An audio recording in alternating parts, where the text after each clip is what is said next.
Morning, everyone. Welcome. My name is Menachem Creditor. It's my honor to serve as scholar in residence and rabbi for UJA Federation of New York.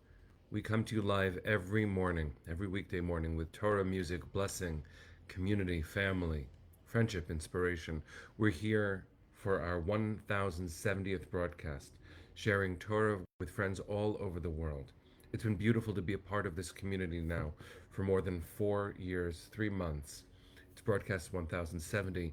It is day 248 since October 7th. We are coming together to learn Torah, to get ready for a holiday upcoming this week. Shavuot begins Tuesday night. But most of all, this morning, let's say good morning to each other. Let's share some good news. Let's hope that we had somewhat of a refreshing weekend. Let's see, friends, how we're all doing. Let's say hi to each other. So, Linda, Penny, good morning. Rebecca, Ariel, my love, good to see you. Hi, Laura. Hi, Arlene. Ron, Boker Tov to you. Carl and Anya, Dale, and Jacqueline, good morning. Hi, Shari. Sunday and Fabrice. Catherine, sending love to Australia. Debbie, good to see you. Let's see. Ron and Valerie. Stan, Stacy, Tsiona, Julianne, and Rose, good morning. Hi, Ashley. Marcia and Lisa, good morning, friends. If I'm missing anyone, my apologies. It's moving pretty quick right now. Savta, Shush, good morning to you. Good to see you. Okay, Amy and Chana, Lisa, Susan, good morning. Hi, Sharon. Hi, Roberta. Let's take a breath. Let's sing a bracha, a blessing, learn some Torah. Here we go.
Friends, good morning. Shari sending you healing. Hope that you are well.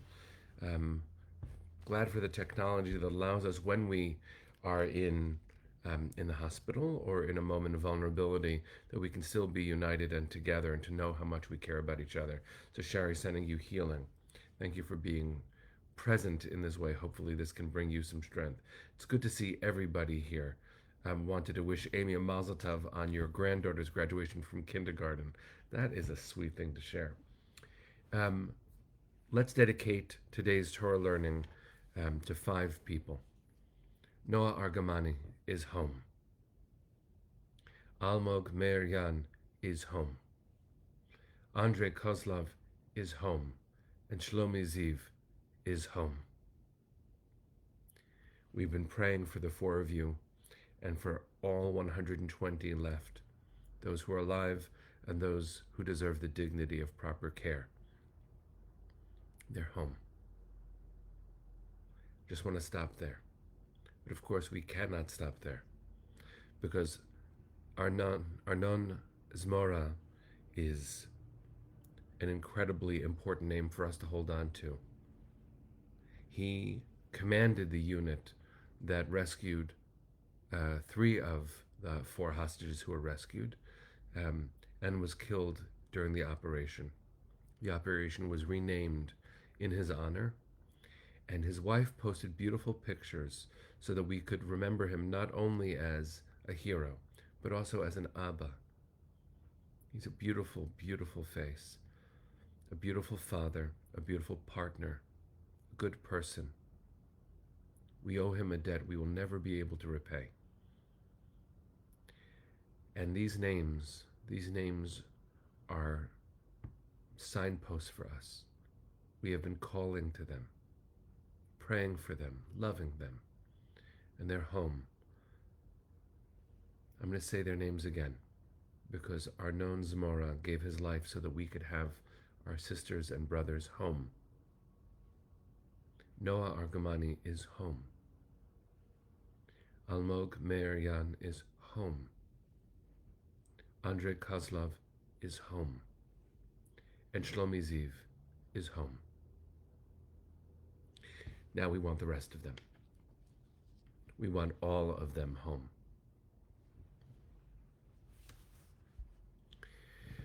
Let's learn a little bit of Torah, but I feel like that's the Torah we've been waiting for. Tuesday night begins Shavuot here and in Israel. Our holiday in the diaspora continues not only on Wednesday, but also Wednesday night and Thursday. And it is a holiday, and I'll be talking about Shavuot this morning and tomorrow morning, and then we'll be off Wednesday morning and Thursday morning for the Chag, for the holiday. We'll be talking about Shavuot this morning and tomorrow, and then we'll talk about Parshat Naso, which is this Torah portion, on Friday morning. Shavuot signifies many things. It is mystically connected, though not in the Torah. It is mystically connected to the giving of the Torah itself.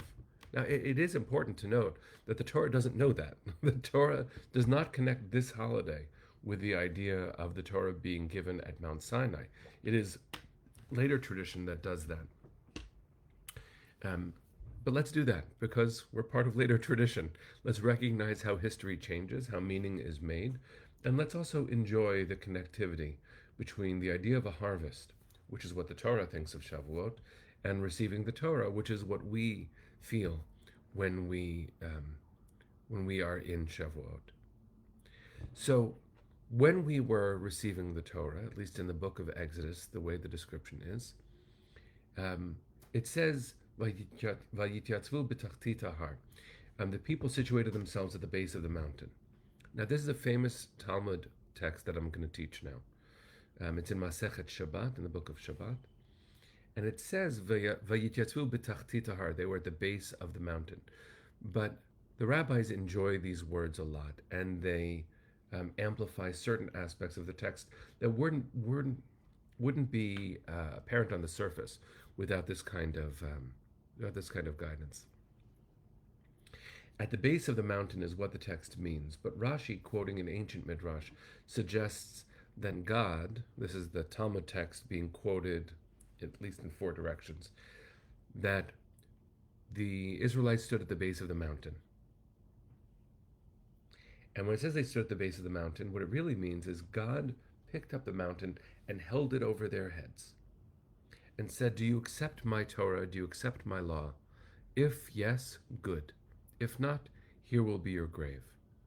Now, I know, friends, that this sounds like so many critics of the Torah and so many people who don't understand the love of God within the Torah. To that, I recommend an antidote, a book by Rabbi Shai Held, Judaism is About Love. He has said it definitively, and I don't need to make the argument that he made much better than I ever could. But let's get back to the story, not worrying that this actually describes our relationship with God, because the rabbis were reaching for something deeper than it sounds. So when the Torah says that the people situated themselves at the base of the mountain, and the Midrash, this ancient story, suggests that God picked up the mountain, held it upside down over their heads and said, do you accept the Torah? If so, good, and if not, bad. The people said, of course we will accept it. But the rabbis telling the story say, but this is a problem. It's a problem because, and if there are any lawyers in our community today, you know this, that a contract agreed upon under duress is not valid. If you are literally holding a mountain over someone's head, they don't really have the free choice to decide yes or no. And so the rabbis are now posed with a problem.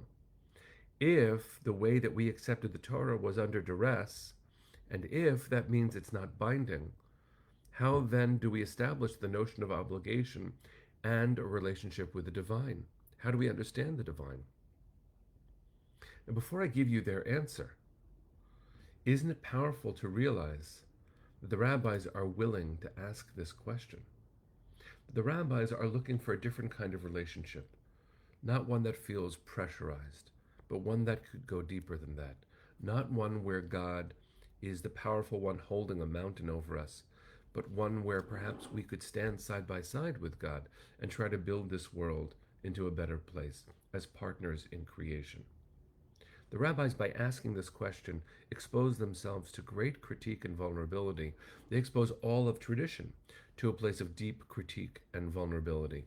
Because if, after all, Judaism is a set of obligations, which it is, how then can the rabbis take the chance that someone will just read this story and not go any further?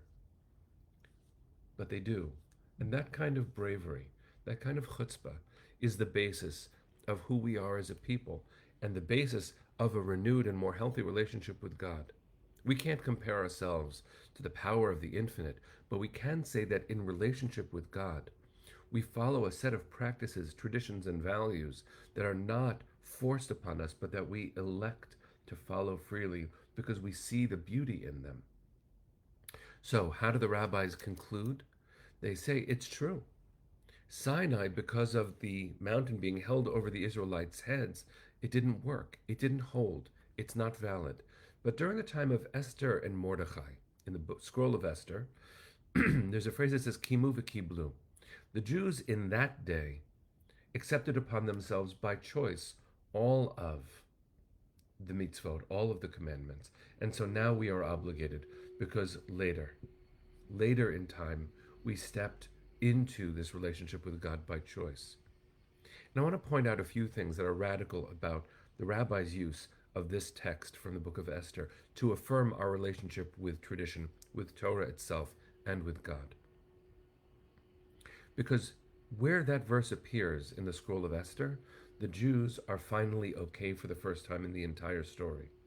When we are okay. When we are okay. That's when we get to show who we are. When we're under duress, we often show up acknowledging our vulnerability because what choice do we have? But when we are finally able to breathe and to make choices, who then do we choose to be? A mountain over your head? You're going to follow the instructions. Free choice? Let's see how we do then. And one further thing, which is even more radical than that. The verse that comes to show that even though Sinai itself was a compromised relationship with God at best, the verse that the rabbis choose to prove that we have a renewed, restored relationship with God is from a book where God never appears. Just realize that. The name of God never appears in the scroll of Esther. How amazing it is to think about God dominating the scene in the rabbinic midrash, and God being at least apparently absent in the story of Esther.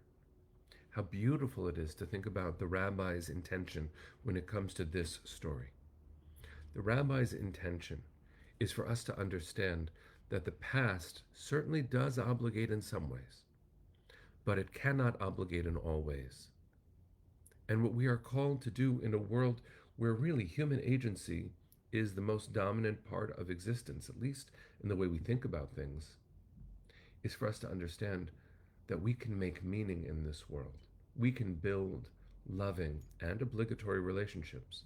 This Shavuot, given what we are going through as a people, how do we enter into that relationship with our whole hearts? If I see God as active in this world, and many of us do, physically active somehow, I struggle, and I do struggle. I've always struggled. I remember my faith being sorely shaken on 9/11. I was a senior rabbinical student in New York City. I've had many moments where my faith has been shaken since. And October 7th, my faith was shaken and remains shaken. This relationship with God, friends, standing at the mountain, at the base. I can't see it the way the rabbis pose it in that midrash, with God holding a thread over me. And I actually don't think the rabbis see that either. They were reeling. They were reeling because they witnessed and lived in the aftershocks of the destruction, not just of the temple in 70 CE, but in the exile of their people, in significant massacres, in the disempowerment and the real pain, the devastation that visited our ancestors in the year 70. The rabbis are a lot like us. The rabbis really are. Not to say that we agree with each other. The rabbis don't all agree with each other. We aren't all of the same faith, thank God. In our community, especially this loving one that comes together every weekday morning, there are Jews, there are non-Jews. We are gay, we are straight, we are old, we are young. We come from every race, we come from many different ethnicities, lots of geographical locations. And the question is, when I stand at the mountain Tuesday night, Wednesday morning, Thursday morning, is there room for everybody? And when I make room for everybody, this is my theology speaking now, do I make room for God to stand with me? Because after all, the great miracle of Sinai, as understood by the mystics, is that God crashed through into this reality. God is both transcendent, beyond, and immanent, present. On Shavuot, God's right here. God's not holding something over my head. Maybe in an ancient conception of things, that was the power dynamic as understood. But the rabbis already by their time are calling it out and saying it doesn't work like that. It shouldn't work like that. The relationship with God, a healthy relationship with God, is one where we are standing together. And in fact, the Kabbalists, friends, the mystics, who really engineered the Tikkun Leil Shavuot, staying up late Tuesday night to learn all night, so that perhaps we become so dizzy we see ourselves literally standing at Sinai because we're that tired. They imagined, yes, the mountain was suspended above, but God was standing with us right underneath. And Sinai is the chuppah. Sinai is our wedding canopy. And the Torah that God offers is our ketubah, our wedding contract. Shavuot is the great wedding between people and God. And Torah is our way. Is it the only way? Of course not. It's a beautiful way. It's a gentle and loving way. It's demanding. It's obligating. But through the reimagining of our relationship with God, which each of us must do, friends, each of us must do, we are called to be in this relationship and process with the divine. Torah is a big gift. It's not always gentle. It doesn't always work literally. But part of Jewish tradition, which is such a privilege to be part of, is to understand what human agency means. We even have the power to bring God close. God needs us to do that. Whatever you believe about God, literal, not literal, God needs us to pull God close. Because after all, Torah is about love. Judaism is about love. And I can't wait to stand at that mountain with all of you. Tuesday night begins a holiday that gives us back our heart. We come close, similar to the word that Rose said. Korban means sacrifice. Karov means close. So let us be blessed, friends. Let us be blessed. We have work to do to rebuild this world so that we can stand gently together again. This Shavuot, may we be blessed to do that. It's not an easy thing. Not in the midst of everything we're going through.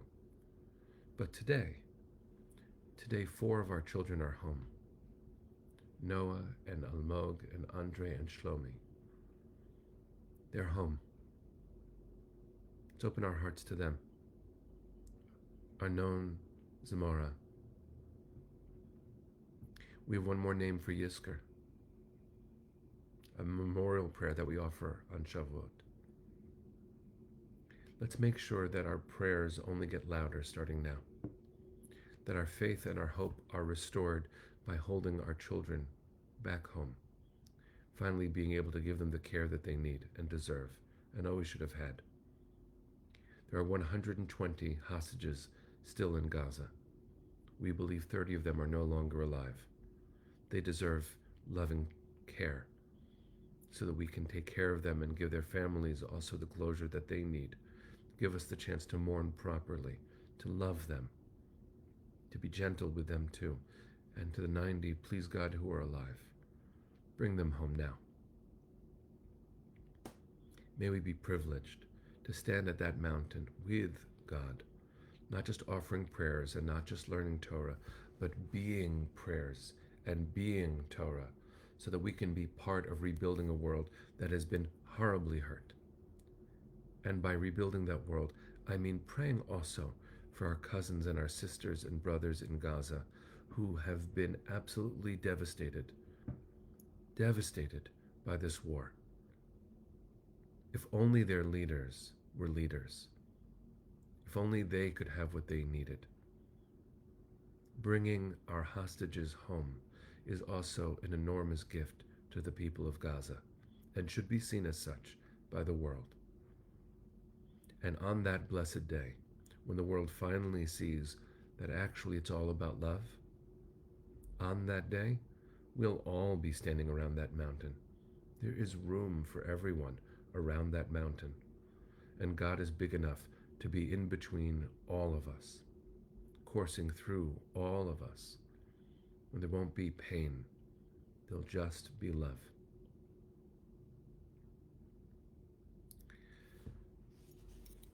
Let's sing, friends. Send your hearts with me to the east. Send the comfort and love to our beloved reunited family, and send our fierce love to those still in harm's way. Kol hod balevav pnima, nefesh Yehudi homia, ulfatei mizrach kadima, agin letzion tzofia. Od lo avda tikvateinu, hatikva bat shnot alpayim, liot am choshi be'artzeinu, Eretz Zion v'Yerushalayim, liot am choshi be'artzeinu, Eretz Zion v'Yerushalayim. Bless you, my friends. Bring them home now. Am Yisrael Chai.